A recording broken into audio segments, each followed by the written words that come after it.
Hello मित्रांनो, स्वागत आहे तुमचं मराठी ॲस्पायरंट या यूट्यूब चॅनलवर। मित्रांनो, आजच्या व्हिडिओमध्ये मागील वर्षी तलाठी भरती झाली होती, त्या तलाठी भरतीमध्ये मराठी विषयाच्या कोणकोणत्या टॉपिक्सवर प्रश्न विचारले होते याचा अगदी डिटेलमध्ये तुम्हाला माहिती विवरण करणार आहोत, तुम्हाला माहिती देणार आहोत। ठीक आहे, सोप्या भाषेमध्ये आपल्या जे जो मागील तलाठी भरतीचा आपला पेपर झाला होता त्या पेपरमध्ये मराठी या विषयामध्ये कोणकोणत्या टॉपिक्सवर प्रश्न आले होते ते टॉपिक्स तुम्हाला इथे सांगत आहोत। याचं अगदी मी डिटेलमध्ये ॲनालिसिस केलं आहे, प्रिव्हियस इयरचं ॲनालिसिस करून मी हा व्हिडिओ बनवत आहोत। तुम्हाला माहीत आहे मी स्वतः एक्झाम क्रॅक केली आहे तलाठी, आणि या व्यतिरिक्त आणखी 2 एक्झाम क्रॅक केल्या आहे। या एक्झाम क्रॅक करण्यासाठी मी जी स्ट्रॅटेजी वापरली होती ती मेन स्ट्रॅटेजी होती प्रिव्हियस इयरचं ॲनालिसिस करून त्यावर आधारित स्टडी प्लॅन आखणं वगैरे। ठीक आहे, त्याचाच एक प्रकार म्हणजे प्रिव्हियस इयरचं ॲनालिसिस केलं आहे, आणि ते ॲनालिसिस केल्यानंतर मागच्या वर्षी कोणकोणत्या घटकावर फोकस होतं, कोणकोणत्या टॉपिक्सवर फोकस होता एक्झाम बॉडीचा, ते तुम्हाला मी इथे सांगणार आहोत। ठीक आहे, आणि हाच आहे माझा तिन्ही एक्झाम क्रॅक करण्याचा एक मंत्र म्हणू शकता, कानमंत्र म्हणू शकता, एक त्याला काय म्हणते लॉजिक म्हणू शकता, लॉजिक म्हणण्यापेक्षा एक टेक्निक। ठीक आहे, तर चला, मागील वर्षी 2023मध्ये जी तलाठी भरती झाली होती त्यामध्ये विचारलेले मराठी विषयाचे टॉपिक्स हा आजचा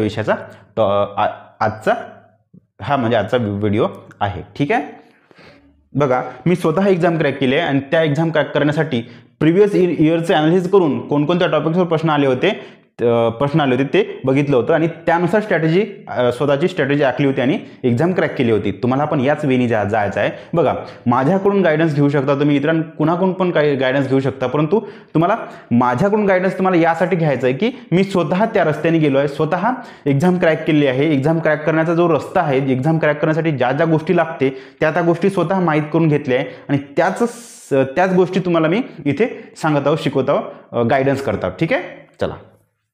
आणि ज्यांना कोणाला माझ्याकडून गणित आणि बुद्धिमत्ता शिकायचं असेल त्यांनी निश्चितच माझ्या मराठी ॲस्पायरंट या ॲपवर जाऊन तुम्ही माझ्याकडून गणित बुद्धिमत्ता शिकू शकता। ठीक आहे, मागील वर्षी 2023मध्ये मराठी विषयाचे कोणकोणते टॉपिक्स विचारले ते सांगतो। यामध्ये शब्दसंग्रह किंवा व्होकॅब म्हणू शकता तुम्ही, याच्यावर 16 प्रश्न आले होते, व्याकरणवर 9 प्रश्न आले होते, त्याला आपण ग्रामर म्हणू शकतो। ठीक आहे, ग्रामरवर 9 प्रश्न आले होते। आणि बघा, हा जो आहे ना, इथं जास्तीत जास्त फोकस शब्दसंग्रहावर केला आहे, इंग्लिशमध्ये एकदम याच्या उलटं होतं। ठीक आहे, 9 प्रश्न व्होकॅब्युलरी होते आणि 16 प्रश्न ग्रामर होतं। हे मराठी आणि इंग्लिशचं एकदम त्यांनी वेगळंच करून टाकलं। तिथे इंग्लिशमध्ये जास्तीत जास्त फोकस ग्रामरवर होता, इथे जास्त फोकस आहे तुमचा शब्दसंग्रहावर। आता शब्दसंग्रहामध्ये कोणकोणत्या घटकावर प्रश्न विचारले ते तुम्हाला सांगतो। पहा, शब्दसंग्रहामध्ये समानार्थी शब्दावर 5 प्रश्न विचारले, डायरेक्ट इनडायरेक्ट असे सगळे, म्हणजे डायरेक्ट ते डायरेक्टच याचा समानार्थी शब्द कोणता असा प्रश्न आले, काही 2-3 आले होते, आणि 2-3 प्रश्न दिलेल्या शब्दाचा अर्थ ओळखा। जवळपास एक प्रकारे ते समानार्थी शब्द वर प्रश्न आहे असं तुम्ही म्हणू शकता। प्रिव्हियस इयरचं तुम्ही ॲनालिसिस करून हा डाटा तुम्ही चेक करू शकता। एवढ्या तुम्हाला जर वाटत असेल समानार्थी शब्द 5 कसे का आले असेल, तर निश्चितच तुम्ही प्रिव्हियस इयरचं ॲनालिसिस करू शकता, मला तुम्ही क्रॉस चेक करू शकता। ठीक आहे, मी स्वतः एक्झाम क्रॅक केली आहे, ते क्रॅक करण्यासाठी काहीतरी वेगळं केलं असेल, तेच तुम्हाला मी वेगळं कसं काय केलं ते माझ्या व्हिडिओमधून तुम्हाला इथे दिसत आहे। ओके, त्यानंतर विरुद्धार्थी शब्दांवर 3 प्रश्न होते। जनरली बऱ्याचशा एक्झाममध्ये HR 2 आणि HR 2 असे प्रश्न असते, परंतु आपल्या तलाठी भरतीमध्ये हा पॅटर्न होता, हा नव्हता। शब्द म्हण आणि यांचा वाक्यात प्रयोग करा, याच्यावर 7 प्रश्न होते। लक्षात ठेवा, काय बघा, हा जो पॅटर्न आहे तो पॅटर्न तुम्ही ध्यानात ठेवा, त्यानुसार तुम्हाला असं फोकस द्यायचा, या घटकावर जास्त फोकस करायचा। आणि या तिसऱ्या पॉईंटमध्ये मेन शब्द तुमचा वाक्यात प्रयोग, दिलेल्या शब्दाचा वाक्यात प्रयोग करा, दिलेल्या म्हणीचा वाक्यात प्रयोग करा, हा मेन शब्द आहे वाक्यात प्रयोग, हे तुम्ही पाठ करा। ठीक आहे, वाक्यात प्रयोग म्हणजे तुम्हाला म्हणीचा निस्ता अर्थच माहीत नाही पाहिजे, शब्दाचा निस्ता अर्थच माहीत नाही पाहिजे, तर त्याचा वाक्यात पण उपयोग करता आला पाहिजे। ओके, त्यानंतर शब्दसमूहाबद्दल अनेक शब्द, याच्यावर एक प्रश्न होता, हे म्हणजे तुमचं 1 वर्ड सबस्टिट्यूशन्स। ठीक आहे, हा शब्दाच्यावर एक प्रश्न आला होता। त्यानंतर आता बघा ग्रामरवर कशावर फोकस होतात ते तुम्हाला इथे सांगतो मी. ग्रामरवर जास्त खूप सारे टॉपिक्स नव्हते विचारले, काही निवडकच टॉपिक विचारले होते. त्यापैकी निवडक म्हणण्यापेक्षा हे ते 2-3च आहे ना भाऊ, 2-4च चॅप्टर आहे ना इथे. प्रयोग होतं आणि माझ्याशिपला कर्मणी आणि पुराणकर्मणी हे विचारलं होतं. ठीक आहे, एक मॉडरेट टू हार्ड लेवल याच्यावर क्वेश्चन, मॉडरेट टू हार्ड. समासवर मॉडरेट प्रश्न होते, 2 प्रश्न आणि 2 प्रश्न, 2 प्रश्न प्रयोग आणि समास याच्यावर होते.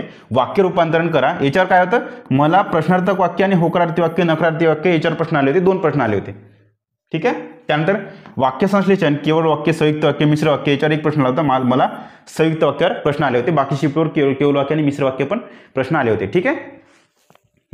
आता बघा एक काय तुम्हाला करायचं काय, तर हे जे आहे ना वाक्याचे 4-5 प्रकार आहे, होकारार्थी, नकारार्थी, प्रश्नार्थक, उद्गारार्थी वगैरे, मला वाटतं 5 प्रकार आहेत ते प्रकार करा. त्यानंतर हे वाक्य 3, केवळ वाक्य केवळ आहे ते, संयुक्त वाक्य, मिश्र वाक्य हे 3 करा. समास आणि प्रयोग हे करा. ठीक आहे. याच्यावर हे टॉपिक चांगले पक्के करून जा. त्यानंतर कादंबरी कादंबरी, त्याचे लेखक, कविता संग्रह, त्याचे कवी याच्यावर 3 प्रश्न आले होते. ठीक आहे. हे चांगला पॉईंट आहे, हे मेन पॉईंट आहे बरं. हा पॉईंट तुम्हाला इथे करावाच लागेल. तर इत्यादी घटकावर, इत्यादी टॉपिक्सवर मित्रांनो प्रश्न आले होते प्रिव्हियस इयरला तलाठी भरतीमध्ये. ओके. आशा करतो मित्रांनो तुम्हाला व्हिडिओ आवडला असेल. जर व्हिडिओ आवडला असेल तर नक्कीच एक छोटंसं लाईक करा. आणि हां, लक्षात ठेवा इंग्लिशचं कसं होतं, तुम्हाला याच्या आधी मी इंग्लिशचा पण व्हिडिओ दिला आहे, त्यावर व्होकॅबवर 9 क्वेश्चन होते, तर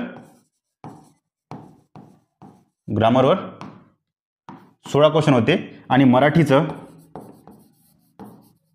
एकदम उलट्या होतं. व्होकॅबला 16 क्वेश्चन होते आणि ग्रामरला 9 क्वेश्चन होते. ठीक आहे.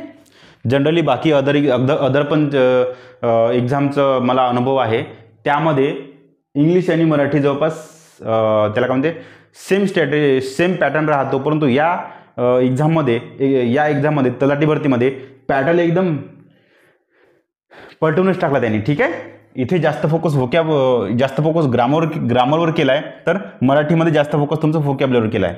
ओके. एकदम 180 डिग्रीनंच बदलून टाकला पॅटर्न. ओके.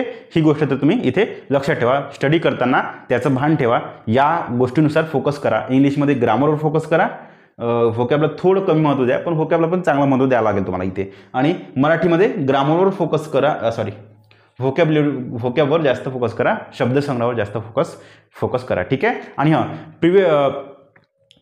तुम्हाला बुकलिस्ट कोणती वापरायची आहे त्याचा मी व्हिडिओ तुम्हाला प्रोव्हाइड केलेला आहे, तो पण व्हिडिओ बघा. त्या व्हिडिओमध्ये मी जी तुम्हाला बुकलिस्ट सजेस्ट केली आहे त्या बुकलिस्टनुसार अभ्यास करा. ओके.